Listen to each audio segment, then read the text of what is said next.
दोस्तों, महिला हो या पुरुष, दोनों ही रात में इन 4 अंगों पर तेल जरूर लगाना। हम आपको एक ऐसा अंग बताएंगे जिस पर काफी लोग तेल लगाने से शर्माते हैं और आप सभी लोग जानते ही हैं, जिसने की शर्म उसके फूटे कर्म। जी हां दोस्तों, शरीर के इन 4 अंगों में यहां तेल लगाने से आपका शरीर स्वतः अपनी सारी बीमारियों को नष्ट कर देगा, यानी कि वह खुद ठीक कर लेगा। तो वह 4 अंग कौन कौन से हैं और कौन सा तेल लगाना चाहिए? ध्यान से सुनना इस बात को। शरीर की इन 4 अंगों में से जो एक अंग है, वह ऐसा अंग है जहां पर आपको तेल लगाना जरूर चाहिए। आप सभी लोगों ने सुना होगा, जिसने की शर्म उसके फूटे कर्म। यह बात बिल्कुल सही है। आपको बिल्कुल भी शर्म नहीं करना है। जो लोग इस वीडियो को छोड़कर जाना चाहते हैं, वे अभी ही चले जाएं, क्योंकि यह जानकारी बहुत ही महत्वपूर्ण और लाभकारी है। हो सके तो सारे काम छोड़कर आज अपने शरीर के लिए इस वीडियो को ध्यान से सुन लेना। महिला हो या पुरुष हो, बस इन 4 अंगों में तेल लगाने से आपकी थकान कम हो जाएगी और दोस्तों, आपको पूरी रात अच्छी नींद आएगी। यह जो हम 4 अंग आपको बताने जा रहे हैं, महिला और पुरुष दोनों को ही इन 4 अंगों में तेल लगाना है। कोई भी महिला या पुरुष जो आज हम आपको बताने जा रहे हैं, हमारी बातों को हल्के में मत लेना। काफी बार क्या होता है, महिलाएं काफी ज्यादा थकान महसूस करती हैं। ऐसे में इन 4 अंगों पर तेल लगाना शुरू कर दिया तो आपकी थकावट दिनों दिन कम होती चली जाएगी। आज दोस्तों, हम आपको जो बताने जा रहे हैं, 4 अंगों में से एक अंग जहां पर आपको जरूर से जरूर तेल लगाना है, उसको बिल्कुल भी नहीं छोड़ना है। और इसीलिए उस अंग को बिल्कुल नहीं छोड़ना है, क्योंकि वहां से 72,000 नाड़ियां निकलती हैं और वहीं से ही रोग की शुरुआत होती है। अगर हम उसको बैलेंस कर लेंगे तो हमेशा हम स्वस्थ रहेंगे। इसलिए आपको बिल्कुल भी शर्म नहीं करनी है। 4 अंगों में से इस अंग के ऊपर भी तेल लगाना है, सरसों का। और अभी हम आगे वीडियो में बताएंगे वह कौन सा अंग है। और दोस्तों, 4 अंगों में से एक अंग ऐसा है जहां से हमारा पूरा शरीर चलता है, और यह वाला अंग महिला और पुरुष दोनों में ही पाया जाता है। यह वाला अंग बहुत ही महत्वपूर्ण होता है हमारे जीवन में, और यदि इन 4 अंगों में से इस पर आप रात को सोने से पहले तेल लगा लेते हो, तो यकीनन आपको अपनी लाइफ में बहुत फायदा मिलेगा। आपकी रात कभी भी खराब नहीं होगी और आपको थकावट भी बिल्कुल महसूस नहीं होगी। बस तेल लगाने में बिल्कुल भी कमी मत करना। अब यहां पर कुछ लोग ऐसे होंगे जो हमारी बातों को हल्के में लेंगे, क्योंकि उन्हें आयुर्वेद की नॉलेज नहीं है, उन्हें ज्ञान नहीं है। इसीलिए जो हम आपको बताने जा रहे हैं, शरीर के इन अंगों में आपके बिना शर्म किए तेल जरूर लगाना है। कोई भी मनुष्य हमारी बातों को बिल्कुल भी हल्के में लेने की भूल ना करें। इन 4 अंगों में तेल लगाने से पहले सबसे पहले यह उपदेश जरूर सुनना चाहिए। इस उपदेश को सुनकर आप अपने जीवन को सफल जीवन बना सकते हैं। दोस्तों, भगवान महात्मा बुद्ध का अनमोल विचार। एक दिन एक राजा भगवान बुद्ध के पास आया। बुद्ध के आश्रम में बहुत भीड़ थी। राजा ने भगवान बुद्ध से आग्रह किया कि वह एकांत में कुछ बुद्ध से कहना चाहते हैं। तथागत बुद्ध बोले, सर्वत्र एकांत है, यहीं बोलो। फिर राजा ने कहा कि मैं तथागत सन्यास ले लेना चाहता हूं। बुद्ध गंभीर हो गए। वे बोले कि तुम्हें सन्यासी होने के लिए दीक्षा के पहले मेरी एक शर्त पालन करना होगा। राजा ने स्पष्ट किया कि जब दीक्षा लेनी ही है और सन्यास होना ही है, तो मुझे आपकी सभी शर्तें मंजूर हैं।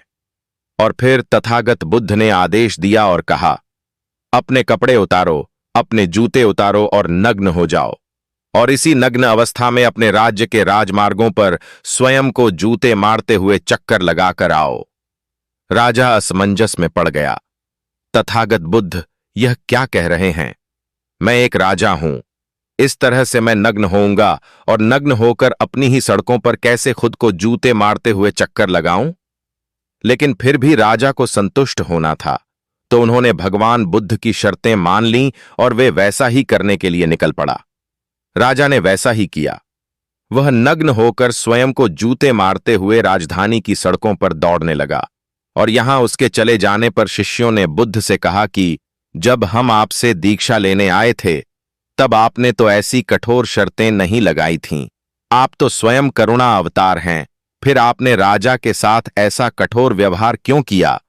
तब भगवान तथागत बुद्ध बोले, जब तुम लोग सन्यास लेने आए थे तब तुम्हारे अहंकार बहुत बड़े नहीं थे, इसलिए तुम लोगों से घर घर भिक्षा न करवाकर ही काम बन गया।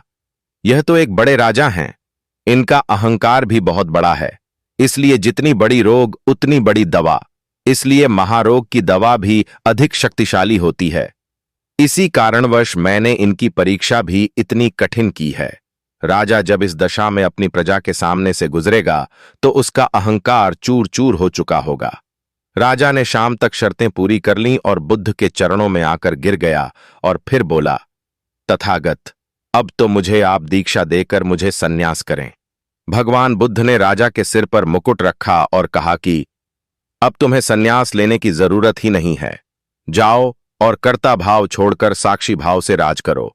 अब तो तुम राजा हो चुके हो, अब तुम सन्यास राजा बन चुके हो। किस तरह से भगवान बुद्ध ने एक राजा को उपदेश दिया और राजा का जीवन धन्य हो गया। दोस्तों, यह छोटे से उपदेश से आपको क्या ज्ञान प्राप्त हुआ? स्वास्थ्य से संबंधित बहुत ही महत्वपूर्ण जानकारी। दोस्तों, हमारा शरीर किससे बना है, यह सबसे पहले जानना जरूरी है। और हमारे शरीर में कौन से 3 दोष पाए जाते हैं? हमारा शरीर 5 तत्वों से बना है, यही है। और हमारे शरीर में 3 दोष पाए जाते हैं, वात दोष, पित्त दोष और कफ दोष। इसे जानना जरूरी है क्योंकि यहां हर एक बीमारी का कारण होता है, क्योंकि हर एक बीमारी का जरिया ही 3 दोष हैं, इसलिए जानना जरूरी होता है। तो आपके शरीर का सबसे महत्वपूर्ण दोष यह 3 दोष हैं, पित्त दोष, कफ दोष और वात दोष। अगर आपके शरीर का वात दोष गड़बड़ हो गया तो 60 से 70% बीमारी होगी। अगर आपके शरीर का पित्त दोष गड़बड़ हो गया तो शरीर में 15 से 20% बीमारियां होती हैं। और आपके शरीर का कफ दोष गड़बड़ हो गया तो 5 से 10% बीमारी होती है। अब इन तीनों प्रवृत्ति हमारे शरीर में कब से कब तक रहती हैं? जब हम जन्म से बाल्यावस्था में रहते हैं, यानी 0 से जब हमारा जन्म होता है और 14 साल की उम्र तक, हमारे शरीर में दोस्तों इसकी प्रवृत्ति ज्यादा होती है। इस समय कफ ज्यादा बनता है, यह प्रकृति की देन है। कफ इसलिए बनता है क्योंकि हमारा शरीर ग्रो करता है। कफ बनना जरूरी है क्योंकि यह हमारे शरीर के बहुत ही महत्वपूर्ण अंग हैं। बस हमें यह ध्यान देना है, हम अपने बच्चों को ऐसी कोई चीज नहीं देना है जिससे उनका कफ और बढ़ जाए, क्योंकि बच्चे उस समय कुछ नहीं जानते। पेरेंट्स को जागरूक होना होगा। बस हमें अपने बच्चे को कुछ भी ऐसी चीज नहीं देना है जिससे उसका कफ और बढ़ जाए। कफ बनाने वाली चीजें हमें उन्हें नहीं खिलानी है, नहीं तो क्या होगा? कफ से संबंधित जो 5 से 10% बीमारी है, जैसे टीबी, दमा, अस्थमा, शिजोफ्रेनिया, यह सारी बीमारियां इसकी वजह से होती हैं, जहां आपको ध्यान देना होगा। दोस्तों, हर पेरेंट्स को ध्यान देना होगा। और दोस्तों, वीडियो में आगे बढ़ने से पहले अगर तुम में से कोई जय जय बजरंग बली जी को मानता है तो अगर सच में ही हैं आप, इस वीडियो को लाइक कर नीचे कमेंट बॉक्स में एक बार जय जय बजरंग बली लिख देना। बजरंग बली जी, जो भी भक्त कमेंट बॉक्स में जय जय बजरंग बली लिखता है तो उसके मन में जो भी मनोकामना है वह पूरी कर देना। दोस्तों, इसके बाद हम आगे वाली अवस्था में आते हैं, बाल्यावस्था से युवावस्था। युवावस्था हमारा कब से कब होता है? जब हम 15 साल से 60 साल के बीच में होते हैं। दोस्तों, इस समय हमारे शरीर में पित्त प्रवृत्ति सबसे ज्यादा होती है, सबसे ज्यादा पित्त बनता है। इसलिए हमें यह ध्यान देना होगा कि हम ऐसी कोई वस्तु ना खाएं जिससे हमारा पित्त बढ़ जाए। अगर हमारे शरीर में पित्त बढ़ जाएगा तो दोस्तों हमारे शरीर में 15 से 20% बीमारियां गंभीर बीमारियां होती हैं। इसके बाद हमारा आता है वृद्धावस्था। 60 साल की उम्र हमारा वृद्धावस्था होता है। इस समय हमारे शरीर में वात बढ़ता है और वात से संबंधित 60 से 70% बीमारियां हमारे शरीर में होती हैं। तो आपको ऐसी कोई चीज नहीं खाना है जिससे वात रोग बढ़े। तो दोस्तों, यहां आप समझ गए कि आपके शरीर में 3 दोष का क्या रोल है। इसलिए इन 3 दोष संबंधित जो भी जानकारी जहां से मिले, जैसे मिले, उसे हासिल कर लीजिए और हासिल करके अपने जीवन में उतारें। कारण को हटा दीजिए और इन 3 दोषों में क्या खाना है, क्या नहीं खाना है, इसका हमेशा ध्यान रखना है। इस दोष को बढ़ाने वाली चीजें कभी मत खाइएगा। अब 3 दोष के बारे में जान गए। अब यह जानिए, आपका शरीर 5 तत्वों से बना है और इन 5 तत्वों में प्रोटीन, विटामिन, सारे तत्व आते हैं। अब इस 5 तत्वों में और 3 दोषों में जो भी कमी आती है, तभी आपका शरीर बीमार होता है, अन्यथा आपका शरीर बीमार नहीं होता। अब आप समझ गए आपका शरीर बीमार होने का क्या कारण है। जैसे कुछ लोग रोते हैं, दोस्तों, भगवान ने हमें यह कष्ट दे दिया, भगवान ने हमें यह बीमारी दे दी, हमें गैस्ट्रिक अल्सर हो गया, हमें थायराइड, ब्लड प्रेशर, शुगर हो गया। क्यों हो गया? भगवान ने नहीं दिया, आपने खुद पाला है। जब आपको प्रकृति कहती है कि खाना खाने का नियम पालन करिए, पानी पीने का नियम पालन करें, इस प्रकृति का नियम पालन करिए, तो आप क्यों नहीं कर रहे हैं? जबकि हमारा शरीर उसी तत्व से बना है, प्राकृतिक तत्वों से ही तो बना है। हमारा शरीर भी पानी से ही तो बना है, खाने से ही तो बना है, पोषक तत्वों से ही तो बना है।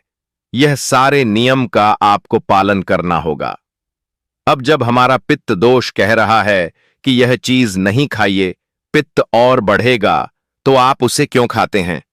पिज्जा, बर्गर आप क्यों खाते हैं? चाय आप क्यों पीते हैं? चीनी आप क्यों खाते हैं? जब आप यह सारी चीजें खा रहे हैं, तो आपके पेट में एसिडिटी बनेगी, आपका पाचन तंत्र बीमार पड़ेगा। तो जब आपका पाचन तंत्र बीमार होगा, तो कुल तमाम बीमारियां आपको आएंगी। यह तो आप खुद कर रहे हो ना, ब्रह्मांड नहीं दे रहा है, भगवान नहीं कर रहा है। हम आप इसे खुद जाने अनजाने में कर रहे हैं। हम अपने मन को, अपनी जीभ को कंट्रोल नहीं कर पा रहे हैं। तो दोस्तों, यह सारी चीजें आप छोड़ दीजिए। अब दोस्तों, बात करते हैं हमारे शरीर में तेल कौन सा लगाना चाहिए, कहां पर लगाना चाहिए, उस पर जानते हैं। समझ गए आपका शरीर निर्माण कैसे होता है। इसे सुरक्षा करना आपके हाथ में है। इसकी सुरक्षा आप खुद करिए। शरीर के 4 महत्वपूर्ण अंग हैं जिससे आपके शरीर की सारी नसें जुड़ी हुई हैं। दोस्तों, पहला पैर का तलवा, दूसरा है आपकी नाक और तीसरा है नाभि, चौथा है आपका सिर। ये 4 सबसे महत्वपूर्ण अंग हैं और इन चारों जगह पर आपको तेल लगाना है। दोस्तों, बस यह ध्यान देना है कि आपको कब लगाना है और कैसे लगाना है। बस यह ध्यान देना है। रोज सुबह जो मॉर्निंग वॉक करता है नंगे पैर जमीन पर या फिर हरी घास पर, तो उसकी आंखों की रोशनी कभी कम नहीं होती। इसलिए आपको पैर के तालू में शुद्ध तेल लगाना है। तो पैर के तालू पर यही शुद्ध सरसों का तेल लगाना है। जब आप रात में सोने जाइए, उसके पहले गुनगुने पानी से अपना पैर धो लीजिए। पैर धुलने के बाद बढ़िया से उसे साफ कर लीजिए, सूख जाएं। दोस्तों, जब आप बिस्तर पर लेटे हैं, अगर आपकी पत्नी है, तो आप अपनी पत्नी से तेल दोनों पैर में थोड़ी देर मालिश करवा दीजिए, नहीं तो आप अपने हाथ से ही मालिश कर लीजिए। रात में सोते समय यही शुद्ध सरसों का तेल, और जैसे ही आप अपने 5 मिनट दोनों हाथों से मालिश करेंगे, तेल से गर्माहट आएगी। दोस्तों, तुरंत ही आपको नींद आना शुरू हो जाएगा। अगर आप नींद का टैबलेट लेते हैं, डिप्रेशन में हैं, नींद नहीं आ रहा है, तो यह दूसरे दिन से ही बंद हो जाएगा। आपको नींद की कभी टैबलेट की जरूरत ही नहीं पड़ेगी। आपका पागलपन दूर हो जाएगा। याददाश्त बहुत तेज होती है, दिमाग से संबंधित सारी समस्याएं खत्म। और एक ही बार में आप 10 बजे सो रहे हैं, 4 बजे से पहले आपकी नींद नहीं खुलेगी, इतनी बढ़िया नींद आती है। तो पैर के तालू में तेल लगाने से आपके पाचन तंत्र मजबूत होता है, याददाश्त तेज होती है, भूख लगती है, शरीर में शक्ति मिलती है, ऊर्जा मिलता है, यानी कि शरीर के सारे पोषक तत्वों की आपूर्ति कर देता है। दूसरा स्थान है नाभि, जो कि आपके शरीर का सबसे महत्वपूर्ण अंग है।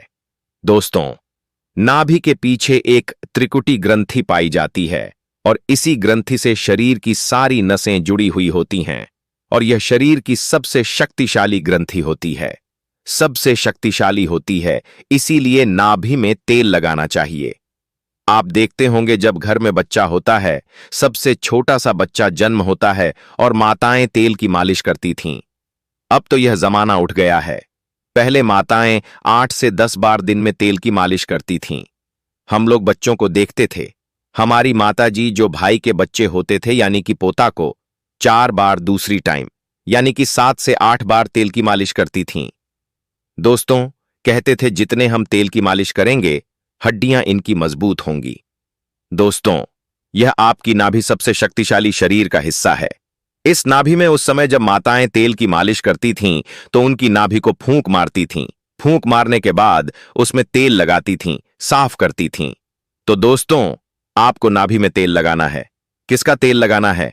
शुद्ध सरसों का तेल लेना है और रात में सोते समय आपको नाभि में तेल लगाना है।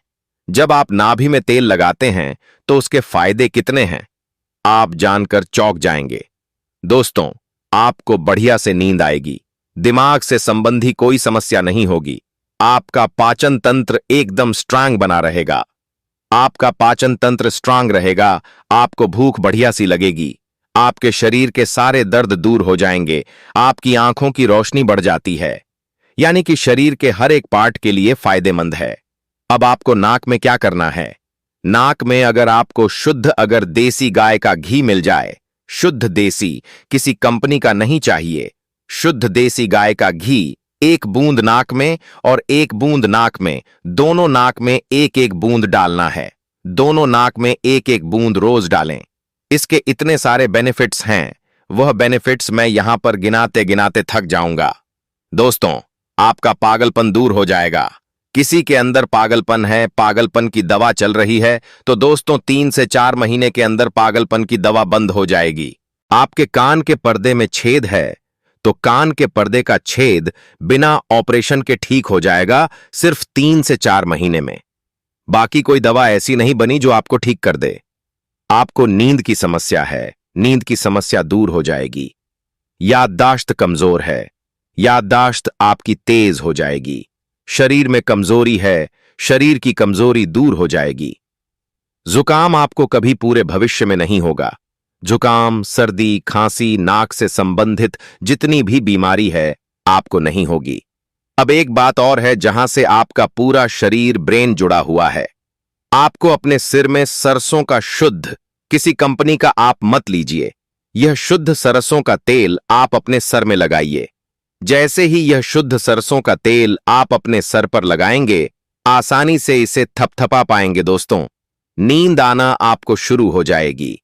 तो आप खुद देखिए नींद लाने में इसके कितने रोल हैं। तो दोस्तों, आपको सिर में तेल लगाने से सोते समय कितने सारे प्रॉफिट हैं। आपका जो बाल है, बाल पक रहा होगा, वह भी रुक जाएगा। आपको नींद बढ़िया से आएगी, इतनी बढ़िया से आएगी कि क्या बताएं। दिमाग की याददाश्त पावरफुल होगी, शरीर की शक्ति बढ़ेगी, शरीर की कमजोरी दूर हो जाएगी, आपका पाचन तंत्र मजबूत हो जाएगा, यानी कि शरीर की सारी शक्तियां आपको मिलेंगी। दोस्तों, ये 4 अंगों पर ये तेल आप जरूर लगाएं या देसी घी आप नाक में डालें। यह प्रक्रिया आप अपना लीजिए, आपका शरीर स्वस्थ और निरोग हो जाएगा। जैसे हमने कहा कि यह हमारा शरीर है, हमारा शरीर हमारे ऊपर डिपेंड है। तो दोस्तों, अभी तक हमने आपको जो भी बात बताई है, वह बात बहुत ही ज्यादा हमारे शरीर के लिए लाभदायक है। हो सके तो दोस्तों, जल्द से जल्द हमने जो आपको बात बताई है उसे फॉलो करें। निश्चित रूप से आपको लाभ मिलेगा। स्वस्थ रहें, सुरक्षित रहें। धन्यवाद।